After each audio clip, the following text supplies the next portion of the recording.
안녕하세요. 저는 현재 일본에서 교환학생을 하고 있는 미래에셋 장학생 특파원 이하연입니다. 오늘 제가 이야기해볼 주제는 바로 일본의 현금 문화인데요. 일본에 여행을 해보셨던 분들이라면 알고 계실 내용인데요. 일본은 다른 나라에 비해 현금 사용률이 무척 높기 때문에 여행할 때 꼭 현금을 뽑아가야 하는 번거로움이 있어요.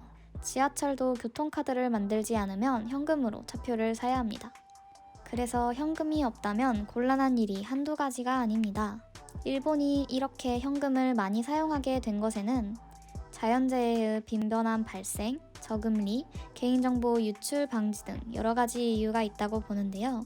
하지만 현금은 관광객에게는 매우 불편할 뿐입니다. ATM기를 찾기도 힘들고 지갑이라도 잃어버리면 카드와 달리 돈을 그대로 잃어버리게 되니까요. 네, 그게 바로 제가 될 뻔했습니다. 다행히 바로 찾아서 다행이었지만 하필 현금을 뽑은 날 바로 잃어버려서 정말 시겁했습니다. 이 불편함은 제가 최근 중국 여행을 갔다 왔기에 더 잘 느껴졌는데요. 중국에는 알리페이라는 QR 결제가 매우 활성화되어 있어서 현금 하나도 없이 앱 하나로만 여행을 갔기에 너무 편했는데요. 지하철 등 교통수단도 이렇게 알리페이 바코드로 결제가 가능하고 모든 식당마다 QR이 있어 핸드폰으로 주문과 결제가 모두 가능합니다. 일본은 캐시리스 비중을 2025년까지 40%로 늘리겠다는 목표를 22년도에 발표했었고 현재는 그 목표를 달성했죠. 하지만 캐시리스 비율 90%인 한국과 80%인 중국에는 캐시리스 비율이 한참 부족한 상태입니다. 캐시리스 비율이 올라가려면 비연금 결제가 가능한 가게가 많아야겠죠. 그래서 실제로 캐시리스 사회가 되어가고 있는지 확인해 보았습니다. 일단 정말로 카드가 사용 가능한 가게들이 대부분이었습니다. 유명한 체인점이거나 대도시에 위치한 경우 거의 카드가 가능했는데요. 하지만 여전히 올리 캐시인 가게들이 있었습니다. 이곳은 상대적으로 저렴한 마트인 로피아인데요. 가격이 저렴하기 때문에 오직 현금만 가능하다고 합니다. 이렇게 저렴한 곳 말고도 관광객이 많이 오는 식당의 경우 올리 캐시였던 경우도 있었던 것을 보면 현금을 아예 안 가지고 있기는 힘들 것 같았습니다.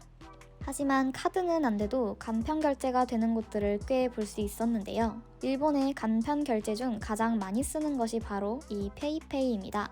카드가 되는 곳이라면 대부분 페이페이도 가능했으며 편의점, 식당, 카페, 쇼핑몰, 우체국뿐만 아니라 현금만 가능할 것 같았던 플리마켓에서도 가능했어요. 이제 페이페이의 설치 방법과 사용 방법을 알려드리겠습니다. 먼저 이 어플은 일본 전화번호가 있는 경우에만 가능하기에 단기 여행객이 아닌 중장기 체류자만 가능합니다.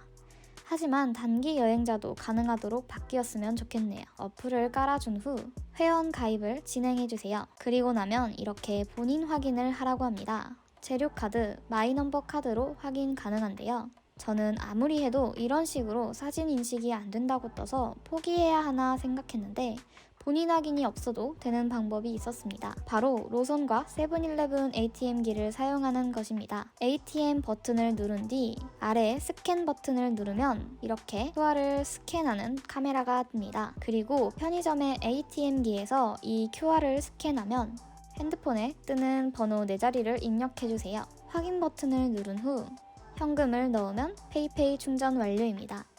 참 쉽죠?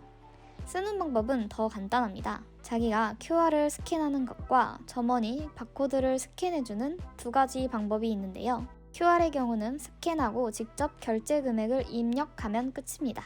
이 카페는 카드 사용이 안 됐는데 페이페이로 하니 편하더라고요. 또한 친구끼리 송금이 너무 간편한 것도 장점이었는데요. 친구가 보내준 링크를 클릭하여 본인 확인을 하면 바로 송금 완료. 너무 간편하죠? 하지만 또래의 일본인들은 페이페이를 많이 사용하지는 않았던 것 같습니다. 이런 경우 더치페이 할 때 현금이 무조건 필요하니 불편했습니다. 이렇게 일본의 현금 문화에 대해서 알아보았는데요.